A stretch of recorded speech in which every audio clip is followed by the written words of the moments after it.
The blood on her wrists was still fresh when Kira Ashford realized she'd made a terrible mistake stepping into the underground club called Nocturne. She tugged at her sleeves instinctively, pulling the black fabric down past her knuckles as she descended the narrow staircase into the pulsing darkness below. The music thrummed through her chest like a second heartbeat, and the air smelled of expensive perfume, leather, and something she couldn't quite name, something metallic and ancient.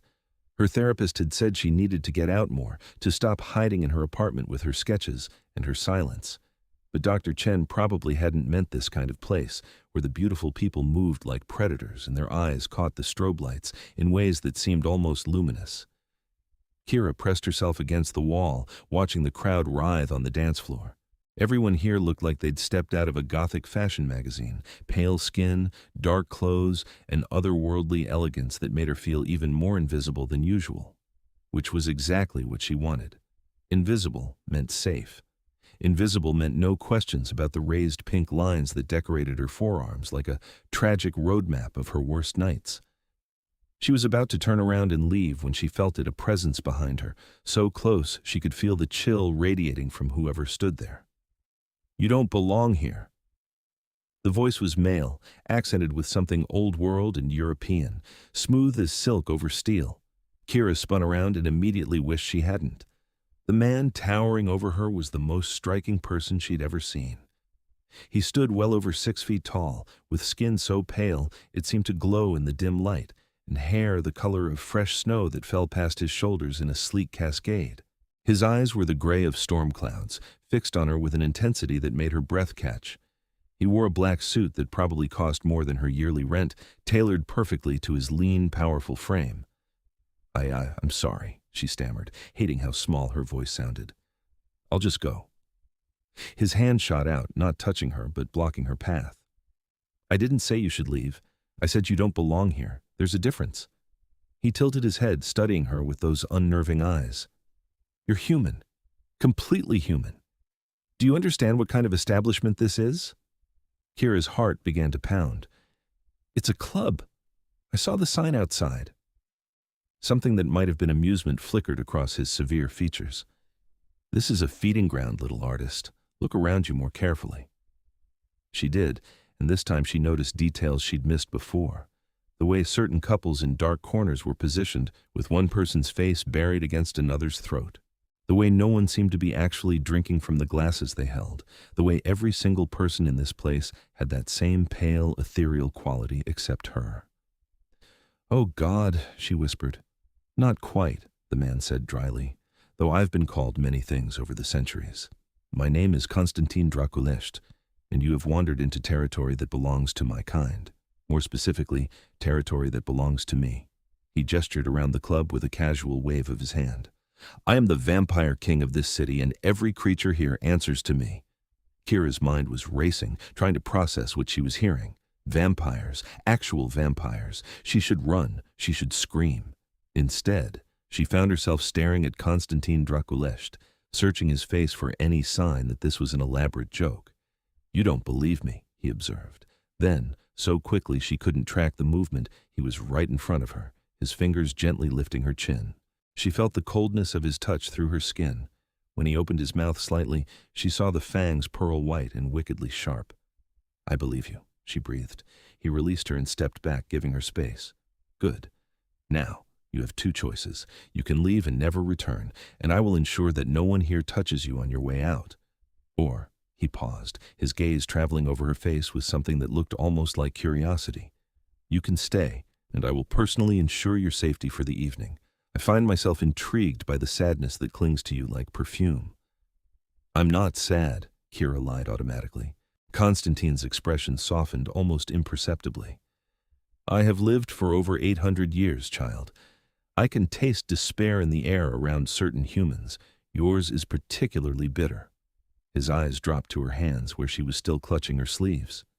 "And I can smell blood, even when it's days old, even when it's self-inflicted." Shame flooded through her, hot and nauseating. She turned to flee, but he spoke again, his voice gentler this time. "I meant no judgment. Pain is pain, regardless of its source. Stay." Let me offer you something different from whatever drove you to seek oblivion in your own skin." She should have left. Every rational part of her brain was screaming at her to run from the Vampire King and his world of darkness. But there was something in his voice, in the way he looked at her without pity or disgust, that made her pause. When was the last time someone had seen her?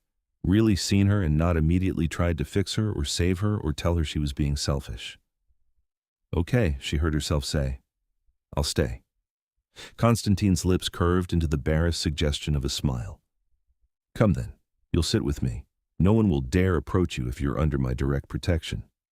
He led her through the crowd, which parted before him like water before a ship's bow. Everyone they passed either bowed their heads respectfully or watched him with a mixture of fear and adoration.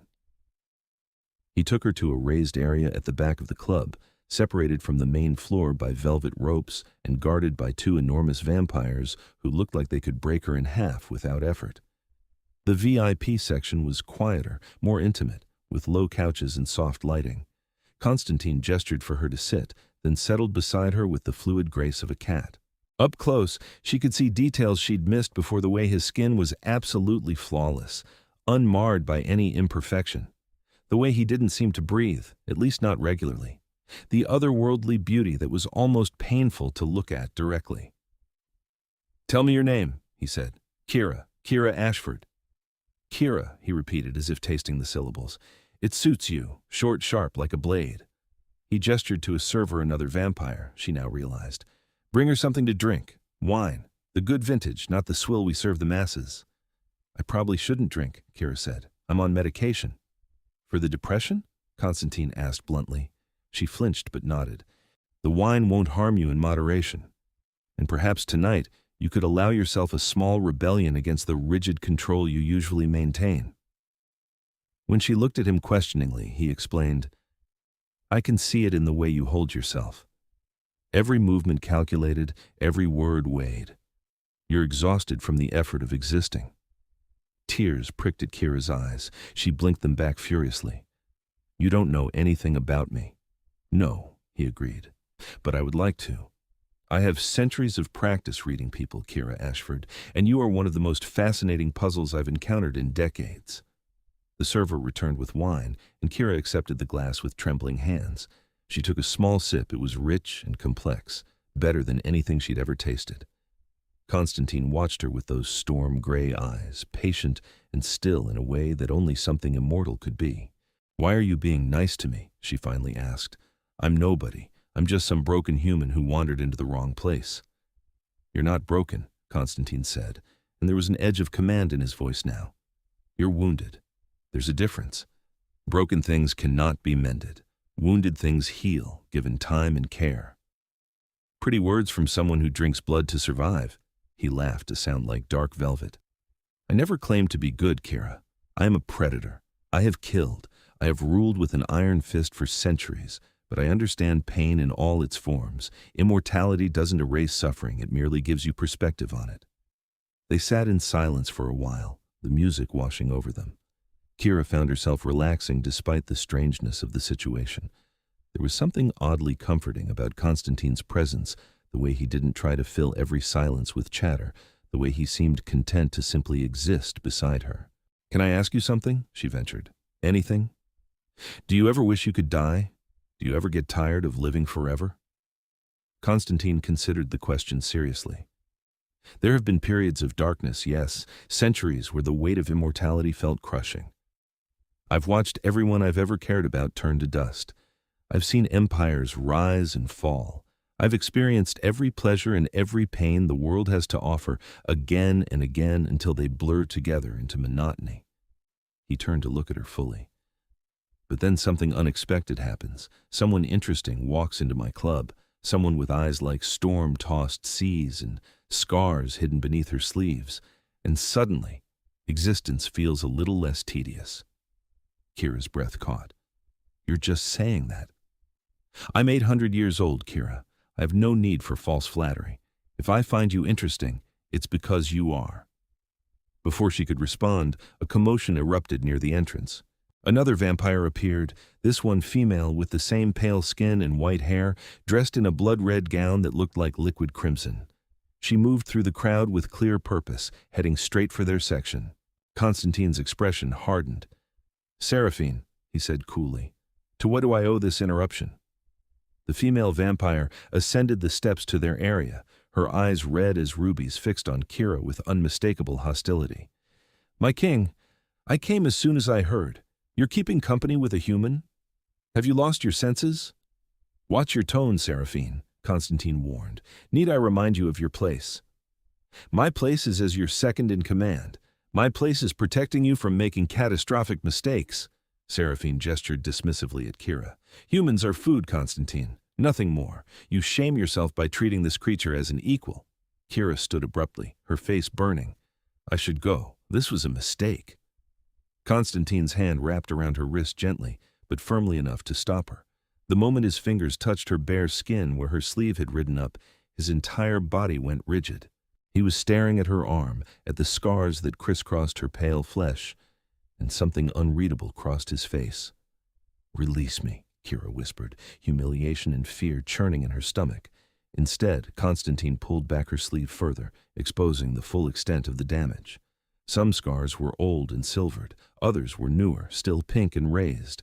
Seraphine made a sound of disgust, but Konstantin silenced her with a look so fierce that the other vampire actually stepped back. "Leave us," he commanded. "Now." "But now, Seraphine, or I will show you exactly why I'm king and you are merely a subject." The female vampire bowed stiffly and retreated, throwing one last poisonous look at Kira before disappearing into the crowd. Kira tried to pull her arm back, but Konstantin held firm. He stood, drawing her up with him, then led her away from the public area toward a door at the back of the VIP section. They passed through it into a corridor lined with dark wood panels and lit by candlelight, actual candles, not electric lights. "Where are we going?" Kira asked, her voice shaking. "Somewhere private." Konstantin's voice was rough, strained in a way it hadn't been before. They entered a room that looked like a study floor-to-ceiling bookshelves, a massive desk, leather furniture arranged around a fireplace where flames crackled despite the warmth of the night. Konstantin finally released her wrist, but only to turn and face her fully. "Show me," he said quietly. "No." "Kira." He reached for her, then seemed to think better of it, lowering his hand. "Please, show me." She didn't understand why it mattered, didn't understand the intensity burning in his eyes, but something in her responded to the raw honesty of his request. With trembling hands, she pushed up both sleeves, exposing the evidence of her worst nights, the times when the darkness felt too heavy, when she needed to feel something other than the crushing numbness that threatened to swallow her whole. Konstantin stared at her arms for a long moment. Then, slowly, carefully, he dropped to his knees before her. The vampire king, ruler of the city's immortal population, knelt at her feet like a supplicant. And then he did something that shattered every defense Kira had built around her wounded heart. He pressed his lips to the first scar, just above her wrist, a kiss so gentle it felt like a benediction. Then the second, the third. He worked his way up her arm, kissing each mark, each testament to her pain. He said nothing. Made no speeches about how she shouldn't hurt herself or how beautiful she was despite her scars. He simply acknowledged each wound with the reverence of someone honoring fallen soldiers. Tears streamed down Kira's face unchecked. No one had ever touched her scars before, not like this. Most people recoiled when they saw them. Her mother had cried and called them ugly. Her ex-boyfriend had said they made him uncomfortable. Her therapist maintained professional distance, treating them as symptoms to be managed rather than experiences to be understood. But Konstantin treated each scar like it was precious, like she was precious. He moved to her other arm, repeating the ritual. Kiss after kiss, wordless and devastating in its tenderness. By the time he finished, Kira was sobbing openly, her whole body shaking. Konstantin rose gracefully and pulled her against his chest. Despite his lack of body heat, despite the fact that he was technically a monster who fed on human blood, Kira had never felt safer in her life. She buried her face against his expensive suit and cried for all the years of pain, all the nights of loneliness, all the times she'd felt like she was too broken to deserve kindness. "I see you," Konstantin murmured against her hair. "Every part of you, Every scar, every wound, every moment of suffering that brought you to this point. And I find you magnificent." "I'm not," she choked out. "I'm a mess. You survived," he interrupted firmly. "You carried the weight of your pain and you survived. That takes a strength most people, mortal or immortal, don't possess. Never diminish that." They stood like that for a long time, Kira crying herself empty while Konstantin held her with infinite patience. Eventually, her tears subsided into hiccuping breaths. She pulled back slightly, embarrassed by the wet spot she'd left on his jacket. "I'm sorry," she said. "I don't know why I just—" "Don't apologize," Konstantin said. He reached up and brushed away the remaining tears from her cheeks with his thumbs. "Your vulnerability is a gift, Kira, one I don't take lightly." She looked up at him, this impossible creature with his pale beauty and ancient eyes, and felt something shift in her chest. Something that had been frozen for so long, she'd forgotten what warmth felt like. "Why do you care?" she whispered. "You don't even know me." "Perhaps that's precisely why," Konstantin replied. "I'm not bound by preconceptions or judgments. I see you as you are in this moment, a woman who has fought battles no one else can see, and emerged still standing, still feeling, still able to seek connection even when every instinct tells you to hide." His hands framed her face gently. "And if I'm being entirely honest, I've spent centuries surrounded by vampires who play endless political games. Your honesty, your raw humanity, is intoxicating in ways that blood could never be." "That's probably the strangest compliment I've ever received," Kira said, a watery laugh escaping her. Konstantin's lips curved into a genuine smile, and Kira was struck by how it transformed his face. He went from coldly beautiful to devastatingly handsome, a warmth entering his features that made him seem almost human. "Come," he said, taking her hand. "Let me show you something." He led her to one of the bookshelves and pressed a hidden lever. The entire section swung outward, revealing a doorway. Beyond it, a spiral staircase descended into darkness. Konstantin lit a candle with a match from his pocket and gestured for her to follow. "Should I be worried that you're leading me into a mysterious underground passage?" Kira asked, only half joking. "If I wanted to harm you, I would have done so already," Konstantin pointed out reasonably. "But no. I'm taking you somewhere few humans have ever seen. Consider it a privilege." They descended for what felt like several stories, the air growing cooler and carrying that mineral scent of deep earth. At the bottom, they emerged into a vast space that took Kira's breath away. It was a throne room, but not like anything from a fairy tale. This was ancient and elegant, carved from living rock. Stalactites hung from the ceiling like crystal chandeliers. The walls were covered in murals that looked centuries old, depicting battles between vampires and humans, coronations of vampire kings and queens, scenes of both terrible violence and stunning beauty.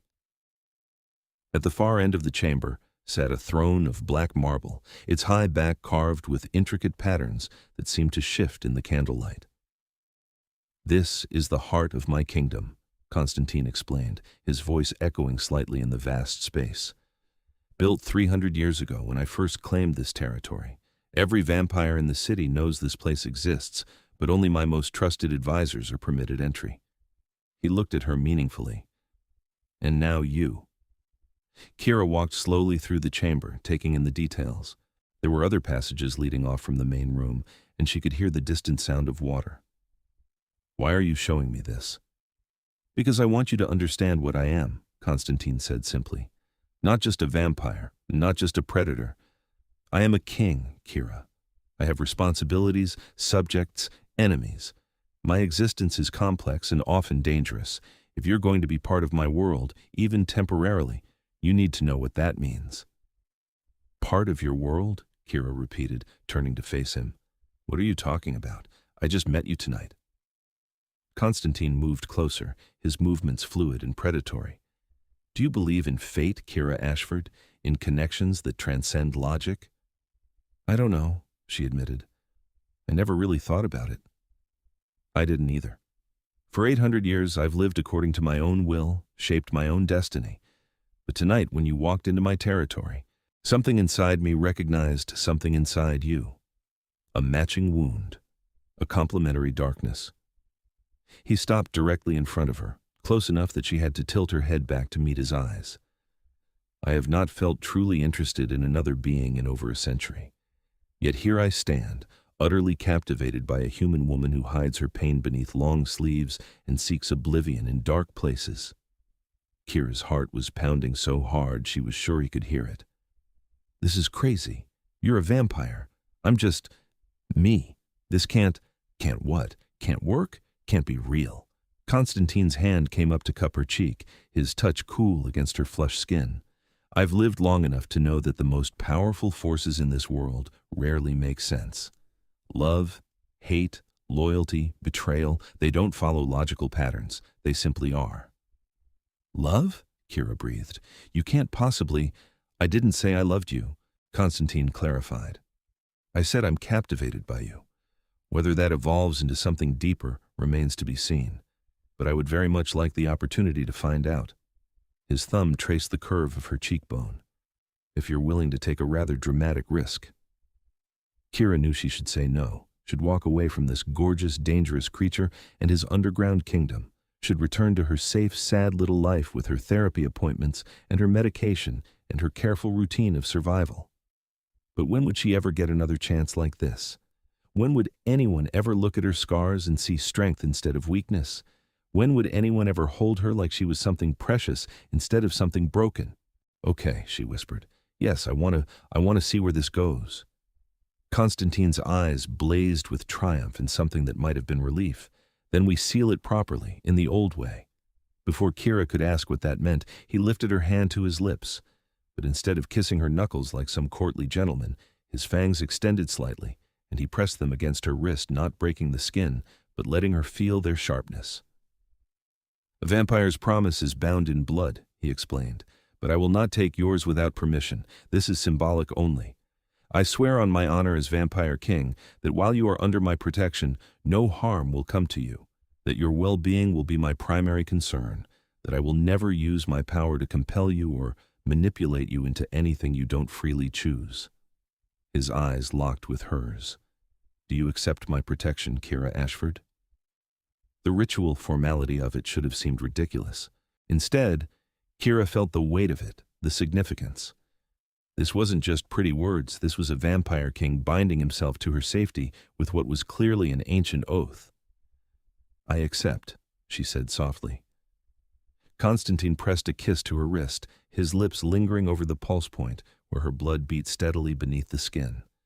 Then he released her hand and stepped back, his expression suddenly businesslike. You'll need to return home for tonight, he said. It's nearly dawn, and I must return to my chambers before the sun rises. But tomorrow night, come back to the club. I'll have my driver collect you. What's your address? Kira gave him her information, still feeling dazed by everything that had happened. Konstantin escorted her back up the spiral staircase, through his office and out into the club, which had grown quieter as the night wore on. Several vampires watched them pass, with expressions ranging from curiosity to outright hostility, but none dared approach. At the entrance, a sleek black car was already waiting. Konstantin opened the door for her himself. Sleep well, Kira, he said, and know that you are not alone anymore. Whatever darkness you carry, I will help you bear it. Kira slid into the car, her mind whirling.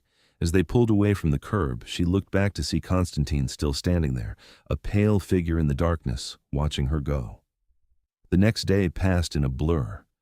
Kira couldn't focus on anything, not her freelance graphic design work, not the book she tried to read, not even her usual spiraling thoughts. All she could think about was Konstantin, his words, his touch, the way he'd kissed her scars like they were holy relics instead of shameful secrets.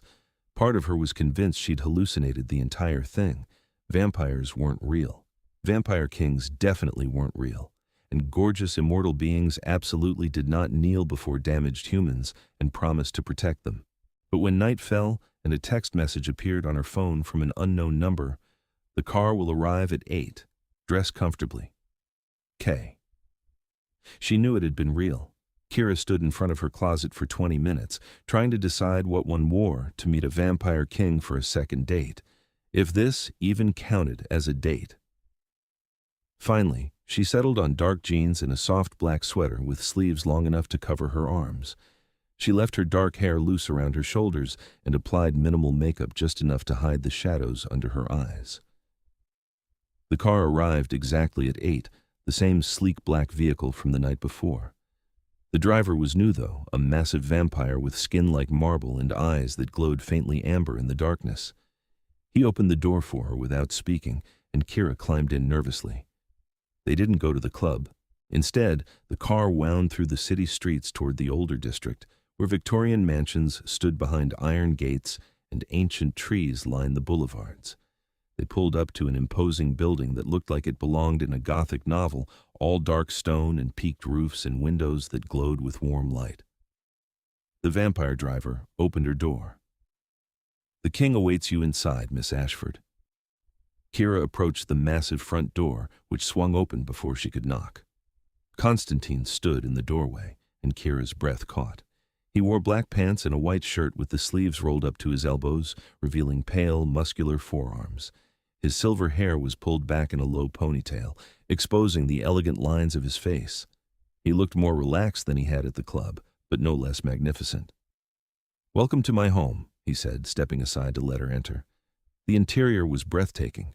High ceilings with exposed beams, dark wood floors covered in rich rugs, art that looked genuine and ancient hanging on the walls. Everything spoke of wealth accumulated over centuries and taste refined by immortal patience. "This is incredible," Kira breathed, turning in a slow circle. "Thank you. I've collected pieces from every era I've lived through, every culture I've encountered." Konstantin gestured down a hallway. "Come, I've prepared something for you." He led her to a dining room dominated by a long table that could easily seat 20. But only one place was set, with silver cutlery and crystal glasses that sparkled in the candlelight from an ornate chandelier above. "I don't eat," Konstantin explained, "but you do, and I thought you might appreciate a proper meal."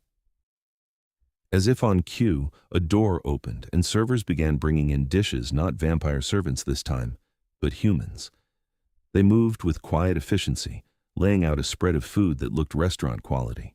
Roasted chicken with herbs, fresh vegetables, crusty bread, a salad glistening with vinaigrette. "You have human servants?" Kira asked, surprised. "I have staff who work for me voluntarily and are compensated extremely well," Konstantin corrected. "They're aware of what I am.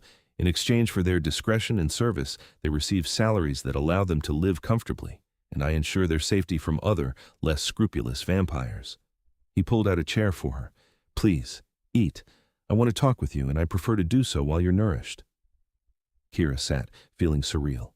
The food smelled amazing, and she realized she hadn't eaten since the morning. As she began to eat, Konstantin sat across from her, seemingly content to watch. "Isn't it weird for you?" she asked between bites. "Watching someone eat when you don't?" "Not particularly. I remember food. I remember the pleasure of a good meal, even if I can't experience it anymore. Watching you enjoy what I've provided gives me a different kind of satisfaction." He leaned back in his chair, studying her. "Tell me about yourself, Kira Ashford. What do you do? What do you dream about? What brought you to that club last night?" So Kira told him. About her work as a freelance graphic designer, about her love of art and how she'd always dreamed of being a real artist but never felt good enough. About her parents, who loved her but didn't understand her.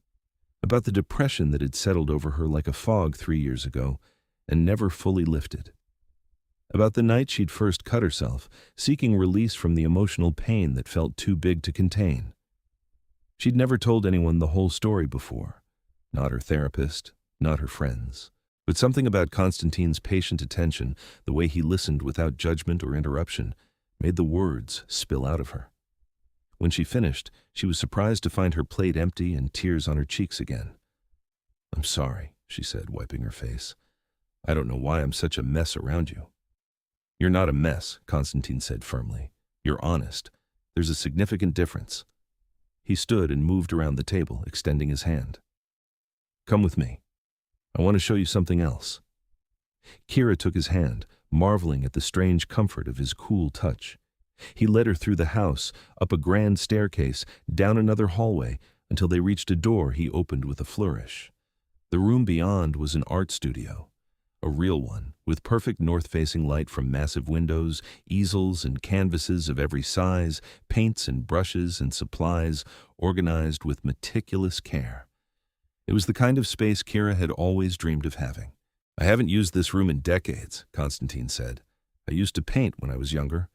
Well, younger in vampire terms, still a few centuries old by human standards. I was never particularly talented, but I enjoyed it." He looked at her. "I want you to have this space. Use it however you like. Come here whenever you want to create." Kira's throat tightened. "I can't accept this. It's too much." "Why?" Konstantin moved closer. "I have the space. You have the need. It seems a logical arrangement." "But I barely know you, and you barely know me. You can't just give me a room in your house. I'm 800 years old, Kira. I can do whatever I want." He reached out and tucked a strand of hair behind her ear. "Besides, I have an ulterior motive. If you're here working, that means I get to see you more often. I find I'm rather greedy about that." Kira's heart was doing dangerous things in her chest.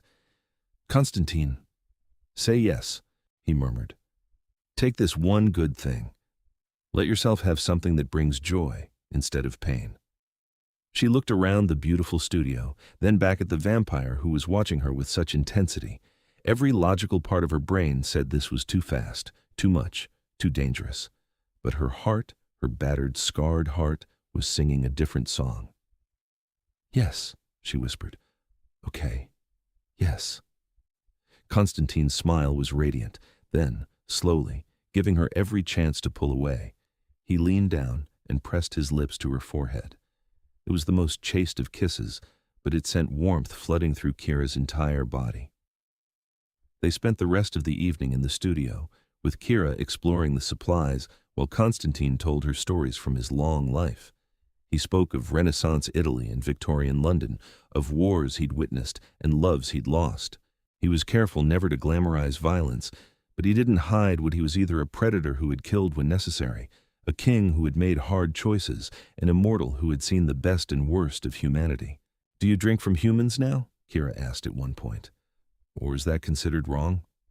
"It's not wrong, but it is regulated," Konstantin explained. "In my territory, vampires are only permitted to feed from willing donors who consent and are compensated. Hunting humans randomly or taking blood by force is strictly forbidden and punished severely. I maintain blood banks as well, donated blood that serves our needs without requiring direct feeding." "And you? Do you feed from donors?" Konstantin's expression grew distant. "I haven't fed directly from a human in over 50 years. When you're as old as I am, the power that comes with feeding is intoxicating, dangerous. I prefer to maintain control by using stored blood." "But you could feed from a person if you wanted to?" "Yes, though it would need to be someone I trusted implicitly, someone who understood the intimacy and risk involved." His eyes met hers. "Feeding is not just physical for vampires, Kira. It's intensely emotional. When we drink from someone, we experience their feelings, their memories. It creates a bond that can be difficult to break." Kira absorbed this information, filing it away. The idea of Konstantin biting her should have been terrifying. Instead, she found it strangely compelling, though she pushed that thought away quickly. Eventually, Konstantin glanced at a window and frowned. "It's late, nearly midnight. I should have the car take you home." "I don't want to go yet," Kira said, surprising herself. Konstantin turned to look at her fully. "Kira, I'm not asking for anything," she said quickly. I feel safe here, with you, and my apartment is so empty and cold. Could I just stay a little longer?" Something softened in Konstantin's expression. "Of course. Stay as long as you like. I'll make up one of the guest rooms for you. You can stay the night if you wish. I have staff who will be up during the day if you need anything." "You won't be here during the day?" Kira asked. "I'll be in my chambers below ground. I must sleep during daylight hours. It's not a choice, but a biological necessity. But you'll be perfectly safe. This house is a fortress, and every vampire in the city knows that anyone who harms someone under my protection will face my wrath." They ended up in a sitting room with a fireplace, where Konstantin poured Kira a glass of wine and settled beside her on a velvet couch. They talked for hours about everything and nothing: books they loved, music that moved them, the nature of beauty and suffering. Konstantin was brilliant and well-read, but he never made Kira feel stupid or small. Instead, he seemed genuinely interested in her opinions, her perspectives. At some point, Kira's eyes grew heavy. She felt herself listing sideways, and then Konstantin's arm was around her, supporting her weight. His cool presence was soothing, and she let her head rest against his shoulder. "Sleep, little artist," he murmured. "I'll watch over you." Kira drifted off feeling safer than she had in years. She woke to sunlight streaming through unfamiliar windows. For a moment, panic seized her. Where was she? Then, memory flooded back. Konstantin's house. She was in Konstantin's house. She sat up and realized she was in a massive bed in a beautifully appointed guest room. Someone, presumably one of the staff, had removed her shoes and covered her with a blanket. On the nightstand was a note in elegant handwriting. "Good morning, Kira. I hope you slept well. Please make yourself at home. My staff will provide anything you need. I will find you when night falls. K." Kira got up and explored. The guest room had its own bathroom, stocked with luxurious toiletries. In the closet, she found a selection of clothes in her size, casual, comfortable things that were clearly brand new. She showered and dressed in soft leggings and an oversized sweater, then ventured out of the room. The house was quiet, but not empty. She found a woman in the kitchen, human, middle-aged, with kind eyes. "Miss Ashford," the woman greeted her. "I'm Martha, the house manager. The king said you might be hungry when you woke. What can I prepare for you?" Over breakfast, amazing French toast and fresh fruit, Martha explained that she'd worked for Konstantin for 15 years and considered him the best employer she'd ever had. "He's fair and generous, never asks us to do anything questionable, and he protects us from the other vampires who might see us as easy prey." Kira spent the day exploring the house with Martha's permission and trying to process everything that had happened. By evening, she was back in the art studio, sketching tentatively on a piece of charcoal paper she'd found, when she felt that now familiar chill that signaled Konstantin's presence. She turned to find him in the doorway, watching her with those storm-gray eyes. "You're still here," he said, and she heard the pleasure in his voice. "Where else would I be?" Kira replied. Konstantin crossed the room in those impossibly fluid movements and looked at what she was drawing. It was him, or her attempt at capturing him, the sharp angles of his face, the otherworldly beauty, the weight of centuries in his eyes. "I'm not that handsome," he said, a hint of amusement in his tone. "You're more handsome," Kira countered. "I can't quite capture it." Konstantin's hand came up to touch her face, tracing the line of her jaw. "You're remarkable. Do you know that?" Before Kira could respond, a commotion erupted from somewhere below, shouting, the crash of something breaking. Konstantin's expression shifted instantly from gentle to lethal. "Stay here," he commanded. "Do not leave this room." He was gone in a blur of motion. Kira stood frozen, heart pounding. More sounds of violence drifted up, growls that didn't sound human, more breaking furniture. She waited, terror rising in her throat. Then silence. Long, terrible silence. Finally, unable to stand it anymore, Kira crept to the door and down the hallway. She made it to the top of the stairs before she saw them, Konstantin and Seraphine, the female vampire from the club, facing off in the foyer. Blood stained the white marble floor, though Kira couldn't tell whose. "You're being foolish," Seraphine hissed. "That human has made you weak. The council's already talking, Konstantin. They question your judgment." "The council can question whatever they like," Konstantin replied, his voice deadly calm. "I am still their king." "For how long?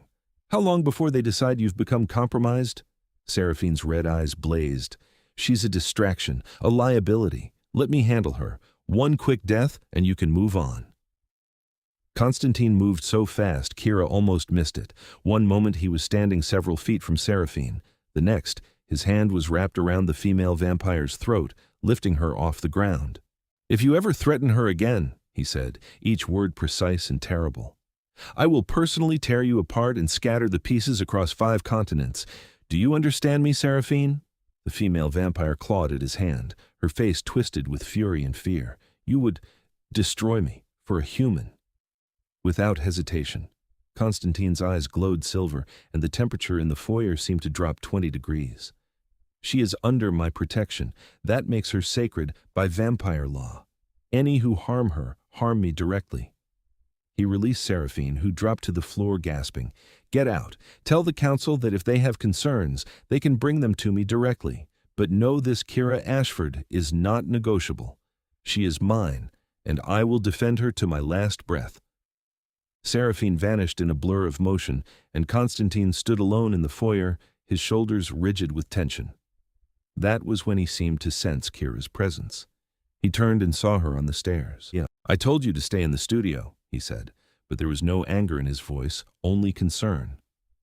"I was worried about you," Kira admitted, descending the stairs. "Are you hurt?" "I'm fine. The blood isn't mine." He looked down at his hands with distaste. "I should clean up before Gitsi." Kira crossed the remaining distance and wrapped her arms around him. She didn't care about the blood or the violence or the impossibility of their situation. She only cared that he was safe. Konstantin stood frozen for a moment, then his arms came around her, holding her tightly against his chest. "You were going to kill her," Kira said against his shoulder, "for threatening me." "Yes," Konstantin said simply. "I would have. I still might, depending on what she reports to the council." "What council? What's going on?" Konstantin sighed and pulled back enough to look at her face. "There is a vampire council that oversees all our territories. They have the power to remove a king if they believe he's unfit to rule. Seraphine was warning me that some of them think my attachment to you makes me vulnerable. Weak." "Then maybe you should—" "Don't," Konstantin interrupted fiercely. "Don't suggest that I should distance myself from you for political expediency. I've spent centuries playing political games. Kira, I'm tired of it. You make me feel something again, something real. I'm not giving that up. But if it costs you your throne, then I'll build a new life." His hands framed her face. "I would rather have one genuine connection than 1,000 years of empty power." Kira stared up at him, overwhelmed by the intensity of his conviction. "How can you be so sure? We barely know each other." "I know that you're brave enough to wear your scars where I can see them, even when the world tells you to hide them. I know that you walked into a vampire club alone because you were trying to overcome your fear of living. I know that you sat with me, a monster by most definitions, and treated me like I was simply a man worth talking to." Konstantin's thumbs stroked her cheekbones. "That's enough for me to build on. The question is whether it's enough for you." Kira thought about her empty apartment, her lonely days, the way she'd been merely surviving rather than truly living. Then she thought about how she felt in this house, with this impossible man, in this dangerous world. Alive, seen, precious. "Yes," she whispered, "it's enough." Konstantin's kiss was gentle at first, a soft press of cool lips against hers. But when Kira responded, rising on her toes to deepen the contact, something shifted. The kiss became urgent, passionate, filled with all the longing and desperation they'd both been holding back. Kira's hands tangled in Konstantin's silver hair while his arms banded around her waist, lifting her off her feet. She could feel his restraint, the way he held back his supernatural strength, treating her like something fragile and precious. But she didn't want restraint. She wanted all of him. When they finally broke apart, both breathing hard, Kira breathing hard, Konstantin apparently didn't need to breathe. She saw wonder in his ancient eyes. "I'm afraid," he admitted quietly. "It's been so long since I felt this much, since I cared this much. The last person I loved died over 200 years ago, and the pain of losing her nearly destroyed me. I'm terrified of feeling that again." "I'm afraid too," Kira said. "I'm afraid that I'm not enough, that you'll realize I'm just a broken human and you'll get bored, that this is all happening too fast and we're going to crash and burn. Then we'll be afraid together," Konstantin said, "and we'll move forward anyway because the alternative, walking away from this, would be worse." They stood in the blood-stained foyer, holding each other, two damaged souls who had found something unexpected in the darkness. The next few weeks passed in a strange, beautiful blur. Kira started spending most of her time at Konstantin's house, working in the studio during the day and spending the evenings with him. He taught her about vampire history and culture. She taught him about modern art and social media, which he found both fascinating and bewildering. They talked for hours every night, sharing their deepest thoughts and fears. Konstantin told her about the loneliness of immortality, the way watching everyone you love die changes you. Kira told him about the suffocating weight of depression, the way some days simply getting out of bed felt like an impossible victory.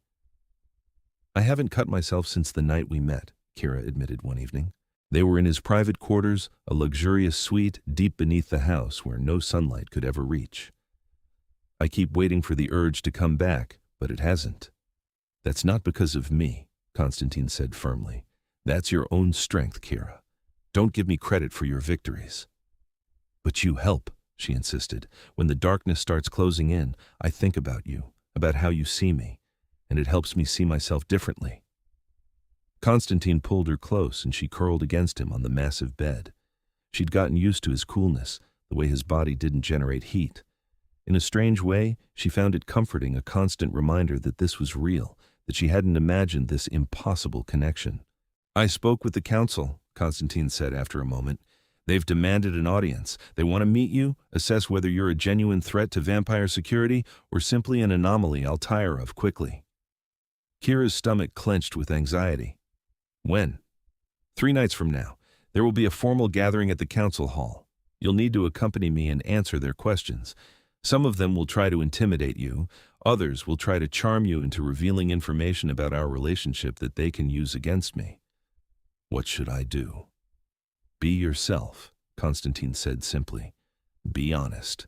They'll respect that more than any attempt to play political games, and know that I will be beside you the entire time. No one will touch you or harm you while I draw breath." The night of the council meeting arrived too quickly. Konstantin had arranged for Kira to have an appropriate dress, a stunning gown in deep midnight blue that somehow managed to be both elegant and modest, covering her arms completely while still making her feel beautiful. Her hair was styled in an elaborate updo, and someone had done her makeup in a way that made her look older, more sophisticated. When she descended to meet Konstantin, his expression made her blush. He wore formal clothing from another era, black pants, a long coat with silver embroidery, his hair loose around his shoulders like a silver curtain.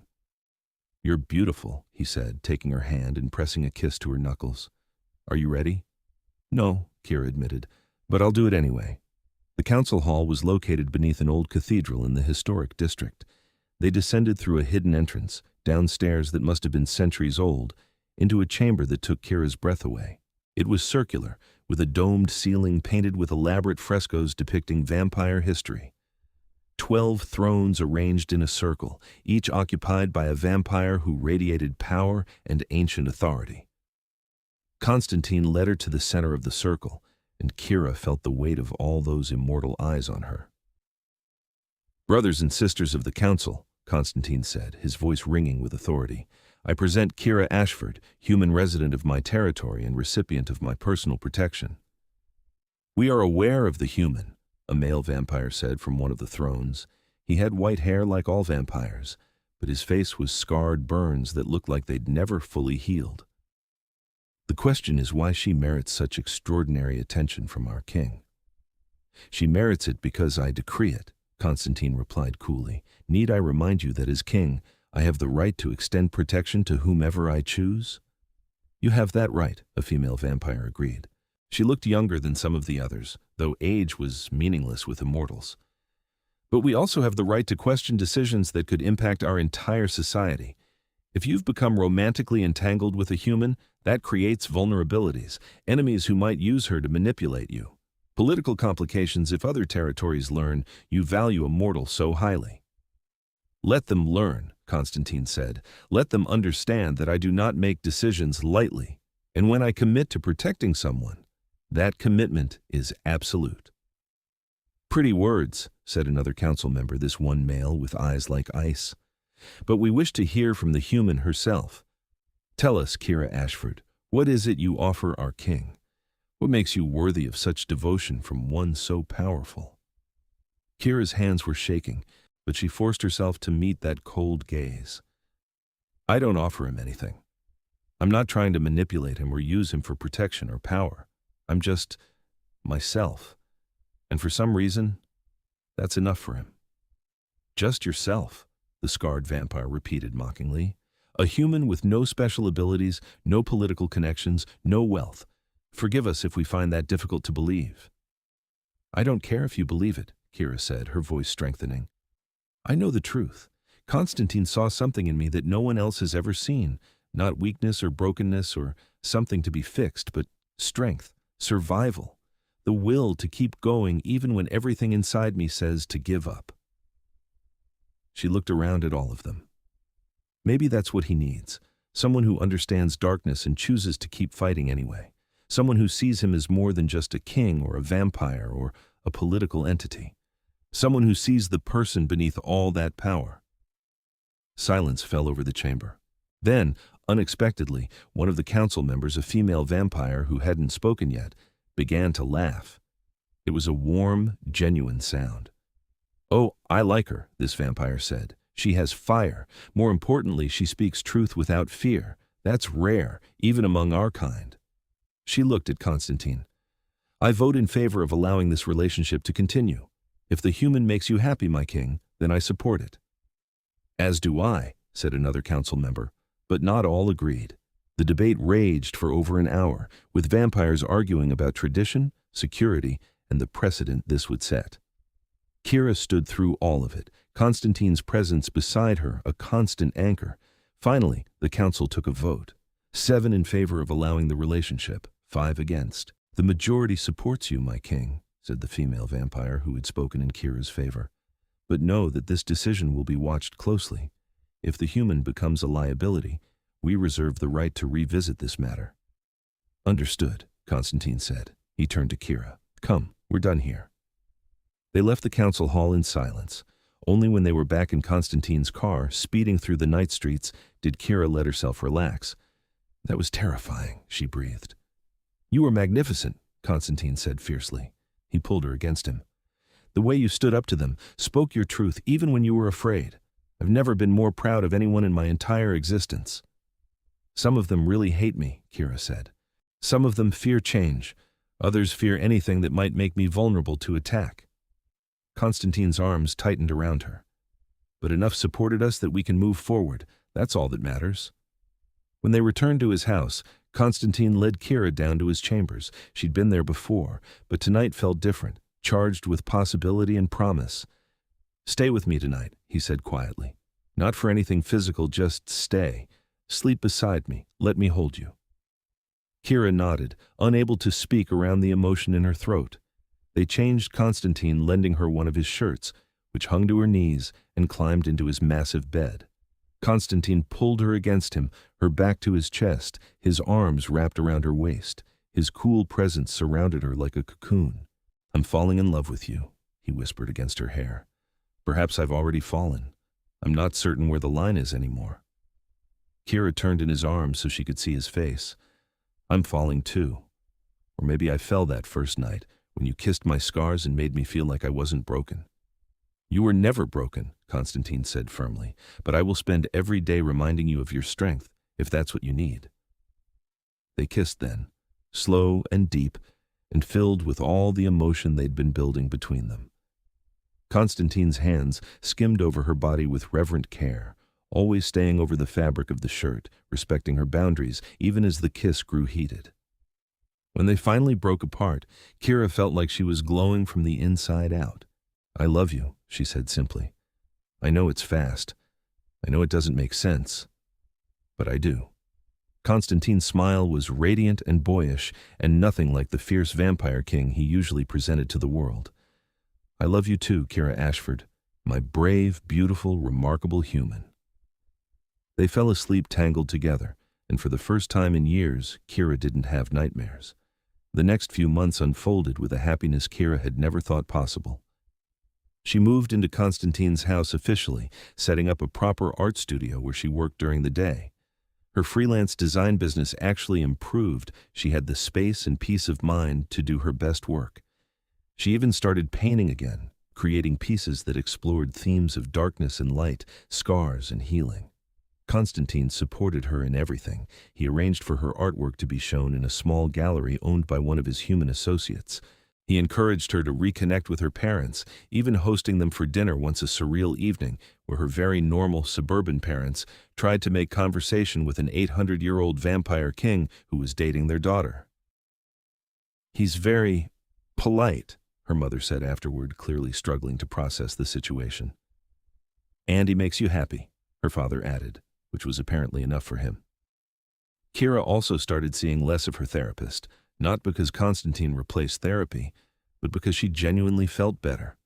The depression hadn't vanished entirely. She knew it would likely be a lifelong companion, but it was manageable now. She had reasons to get out of bed.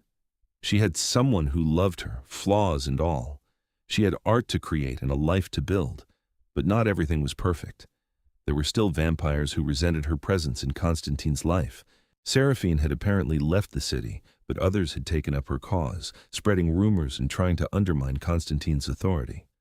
One night, about 6 months into their relationship, Kira was working late in her studio when she heard a noise from the hallway.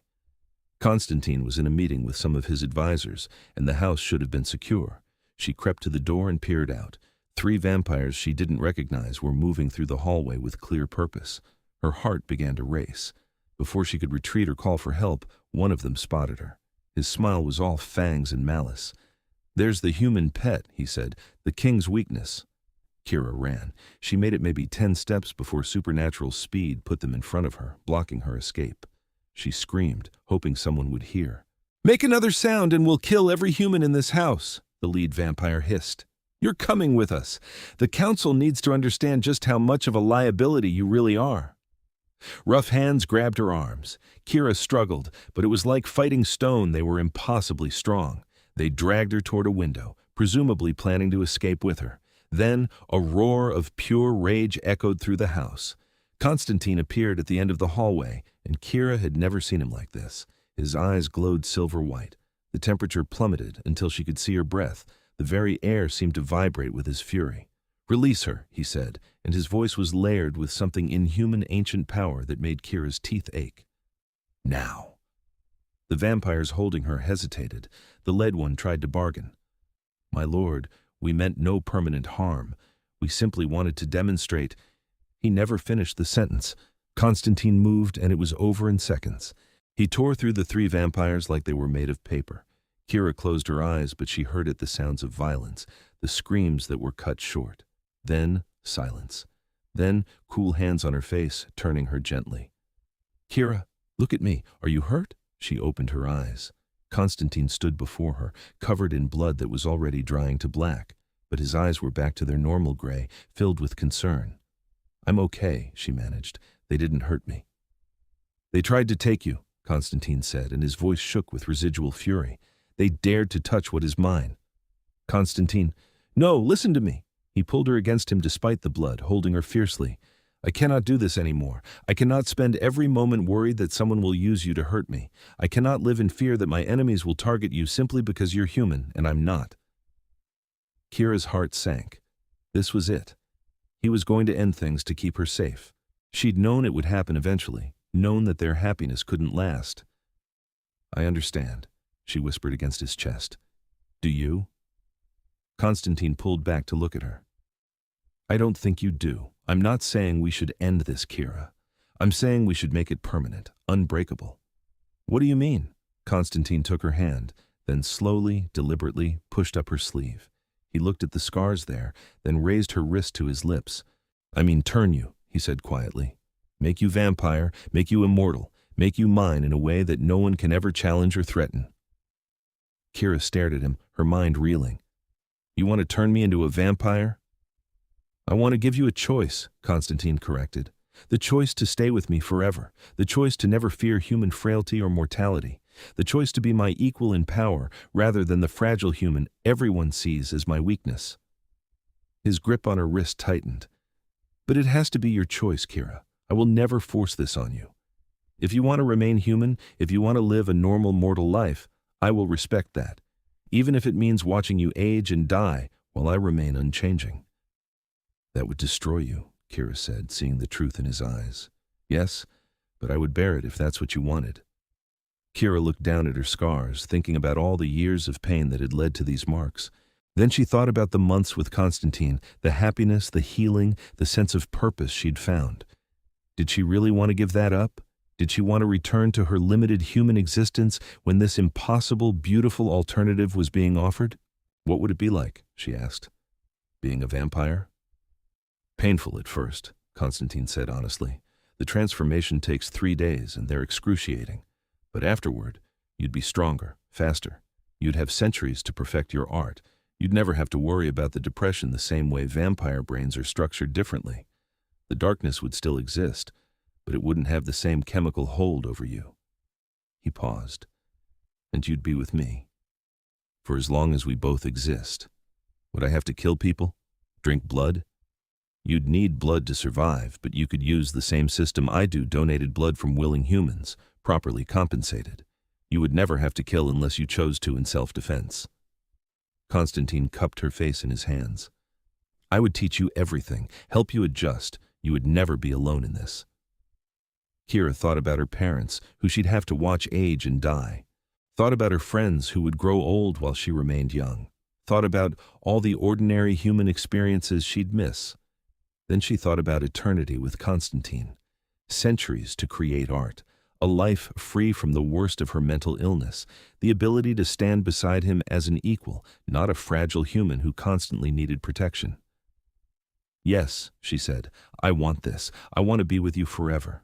Konstantin's expression shifted through joy, relief, and something like fear. You're certain? Once it's done, there's no going back. You'll be vampire for the rest of your existence. I'm certain, Kira smiled up at him. I've spent so much of my life wishing I could be different, wishing I could escape my broken brain and damaged body. You're offering me that chance. How could I say no? Konstantin kissed her then, deep and passionate and filled with promise. When he pulled back, his fangs had extended. We should do this properly, he said, in my chambers, where you'll be comfortable during the transformation. He carried her down to his underground suite and laid her on the bed with infinite gentleness. The staff had been called to clean up the mess in the hallway, but down here, it was just the two of them. It will hurt, Konstantin warned again. My venom will burn through your system, changing every cell. You'll feel like you're dying because in a sense, you are. Your human body will die so your vampire body can be born. I trust you, Kira said simply. Konstantin positioned himself beside her, his body pressed against hers. I'll take from your wrist first, then your throat. The venom concentrates in our fangs, so each bite will inject more of it into your system. He took her wrist, the one with the most scars, and pressed a kiss to her pulse point. Then his fangs sank in. The pain was sharp but brief, followed by a strange euphoria as he began to drink. Kira could feel him experiencing her memories, her emotions, her love for him pouring through the connection. His own feelings flooded back, overwhelming in their intensity. She felt his love for her, his fear of losing her, his desperate hope that this would work. When he pulled back from her wrist, his eyes were glowing. Your blood is exquisite, like nothing I've ever tasted, all your pain and beauty and strength distilled into liquid form. He shifted, cradling her in his arms. Ready for the second bite? Kira tilted her head, baring her throat in the ultimate gesture of trust. Konstantin's fangs found the soft skin of her neck, and this time, when he bit, the burning began. It started at the wound site and spread outward like wildfire through her veins. Kira gasped, then moaned as the pain intensified. Konstantin drank deeply, his venom flooding her system, and the burning became unbearable. When he finally released her throat, licking the wounds to seal them, Kira was already convulsing. The transformation had begun. The next 3 days were agony. Kira was only dimly aware of Konstantin beside her through it all, holding her when she screamed, cooling her forehead with damp cloths, even though nothing could really ease the burning. Her body was dying and remaking itself simultaneously, every cell transforming from human to vampire. On the 3rd day, the pain finally began to recede. Kira opened eyes that could suddenly see in perfect darkness. She could hear Konstantin's breathing from across the room, could hear the blood moving sluggishly through his ancient veins, could smell things she'd never noticed before, could sense the life force of every human in the house above them. Kira? Konstantin appeared beside her instantly. Can you hear me? Yes, she said, and her voice sounded different, richer somehow. I can hear everything. It's overwhelming. That will settle with time. Your senses are heightened now. You'll learn to filter what you need from the noise. He helped her sit up, supporting her with gentle hands. How do you feel? Kira took inventory. The depression that had been her constant companion for years was not gone exactly, but distant, muted, like looking at it from the outside rather than drowning in it.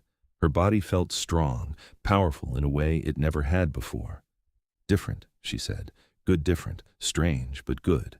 Konstantin smiled, brilliant and relieved. Look at yourself. He led her to a full-length mirror, and Kira stared at her reflection. Her skin was pale now, luminous. Her hair seemed darker in contrast, or maybe her eyes were just sharper. She looked like herself, but more every feature refined, enhanced. She pushed up her sleeves to look at her scars. They were still there, silver-white against her pale skin, permanent marks that would never fade now that she was immortal. They didn't disappear, she said, surprised. Significant scarring remains after the transformation, Konstantin explained. Your body was remade, but the scars are part of your history, part of what made you. He moved behind her, wrapping his arms around her waist and resting his chin on her shoulder. They're beautiful. Evidence of battles fought and survived. Kira looked at their reflection, two white-haired, pale-skinned vampires, one ancient and one newborn, holding each other in the darkness. She felt tears prick at her eyes and was relieved when they fell. Apparently, vampires could still cry. I love you, she whispered. And I love you, Konstantin replied. My brave Kira, my fierce mate, my equal. He turned her in his arms and kissed her properly, a kiss between equals now, between two immortals who had forever to explore this connection. The weeks that followed were an adjustment. Kira had to learn to control her new strength, her new speed. Konstantin taught her to hunt not humans, but animals in the forests outside the city, teaching her to take just enough blood to survive without killing. He also introduced her to the donated blood system he used, so she'd have options. She had to say goodbye to her human life. They staged her death, a car accident that left no body to recover, just enough evidence to close the case.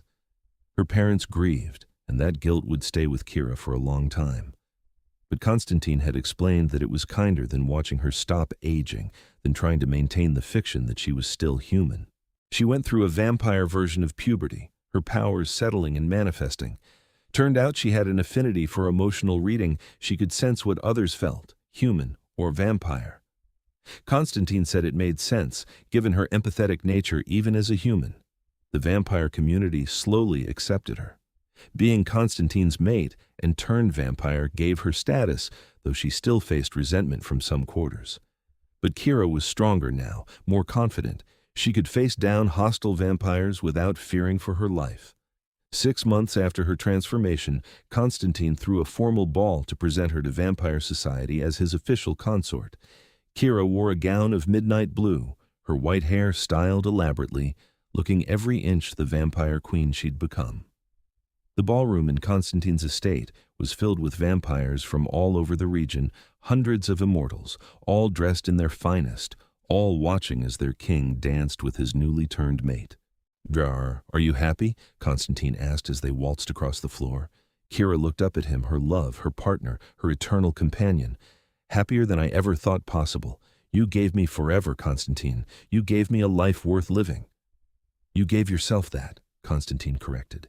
You chose to keep fighting, keep surviving, keep hoping even when everything seemed dark. I just provided an alternative path. His arms tightened around her.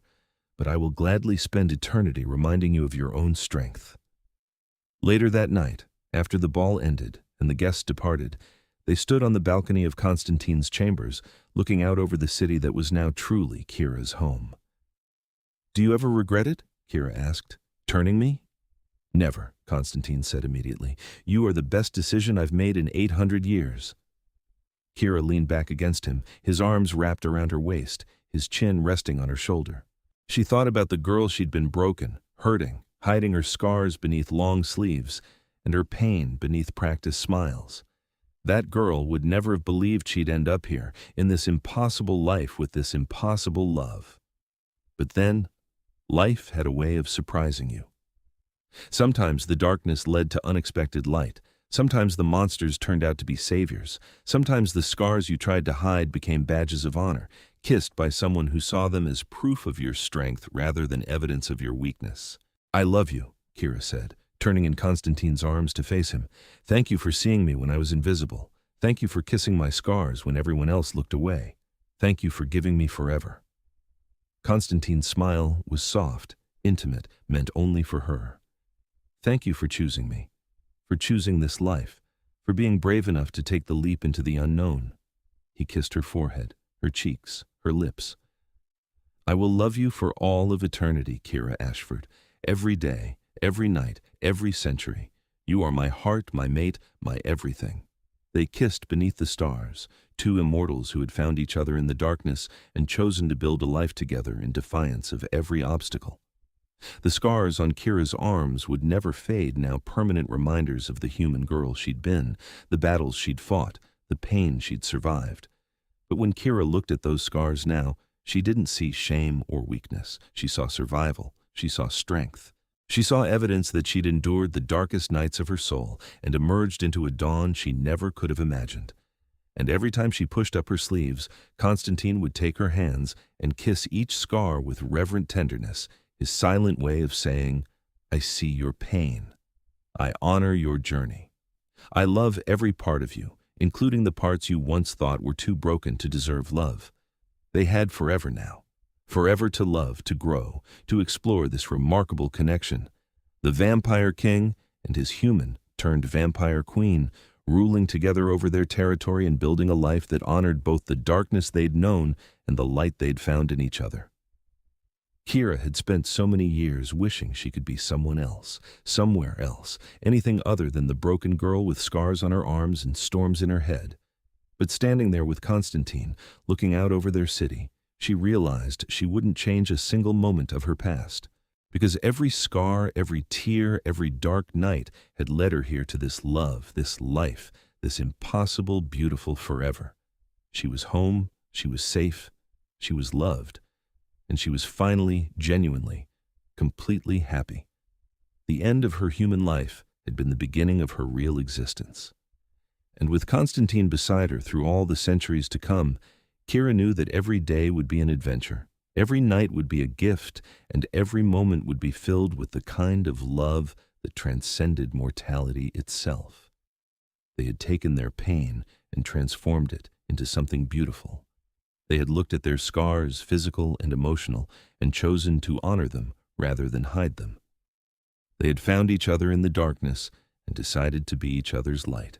And that, Kira thought, as Konstantin pulled her close and they watched the sun begin to hint at rising on the horizon, was the greatest love story of all, not one without pain or struggle, but one where two damaged souls found healing in each other's arms and chose to build forever from the broken pieces of their pasts.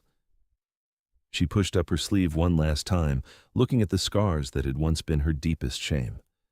Konstantin noticed and took her hand, pressing kisses to each line without needing to be asked. "Beautiful," he murmured against her skin, "every single one." And finally, after years of hiding and hurting, Kira believed him. She was beautiful, she was strong, she was worthy of love, and she had eternity to enjoy it. They went inside as dawn approached, two vampires retreating to their chambers to rest through the daylight hours. But tomorrow night they would wake together, and the night after that, and every night for the rest of time. Forever had never sounded so perfect.